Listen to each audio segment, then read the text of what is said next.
if this is the case, nang isosolve natin sa linear equation in one variable, may fraction siya, there are different solutions. There are different ways on how to solve this. But I'm going to teach you one only. Okay.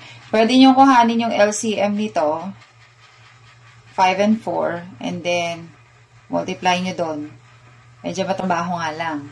Meron pa kayong ibang solution, it's okay. Kasi sa math, hindi lang tayo nagsistick sa isang solution lang.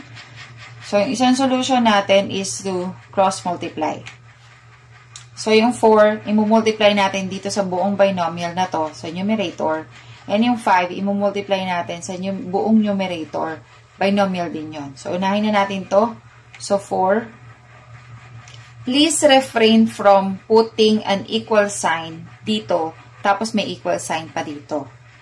Sa isang equation, sa isang line natin na equation, isa lang ang equal sign. Hindi pwedeng masyadong madami. Okay, so 4 times ito, 2x minus 5. Ma'am, bakit naka-parentheses? Bakit naka-enclose sa parentheses? To show na imumultiply natin. You can multiply this directly. 4 times 2x, answer nyo na, minus 4 times 5 is 20. Gawin natin mamaya. Tapos ito, equals yung 5. Mumultiply natin dito sa buong binomial, which is x plus 8. Pagkatapos niyan, i-distribute natin. Ayan, i-distribute natin yan isa-isa. 4 times 2x is 8x minus 4 times 5 is 20. Or 4 times negative 5 is negative 20.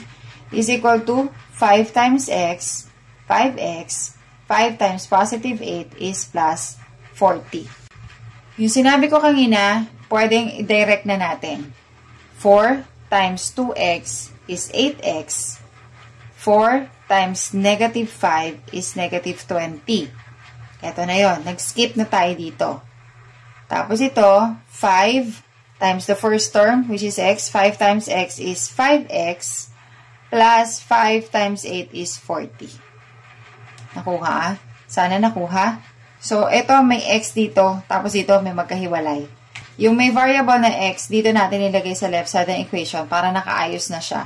Subtract natin yung 5x. Dito din, magsusubtract tayo ng 5x. Itatapat natin dito. So, isahin natin muna ha. So, ito magiging 3x minus 20 is equal to 40 na lang. And then, may 20 dito. Dito, wala na siya dito dapat. Yung negative 20. So, we add positive 20.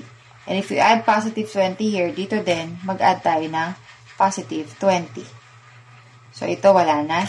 0 na yan. 3x is equal to 40 plus 20 is 60.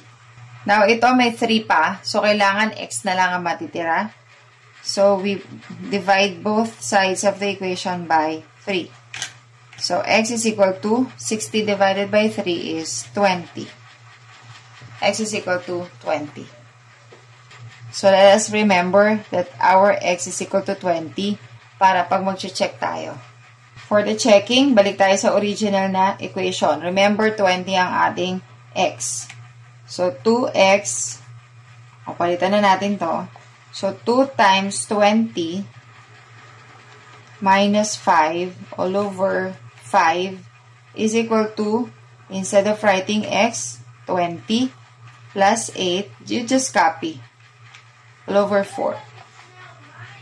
Gemdas, unahin natin yung yung multiply natin. So, 2 times 20 is 40 minus 5 all over 5 is equal to 20 plus 8 is 28 over 4.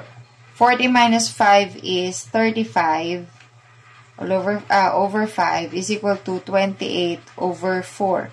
And 35 divided by 5 is 7. 28 divided by 4 is also 7. That means, yung sagot natin na x is equal to 20 is correct.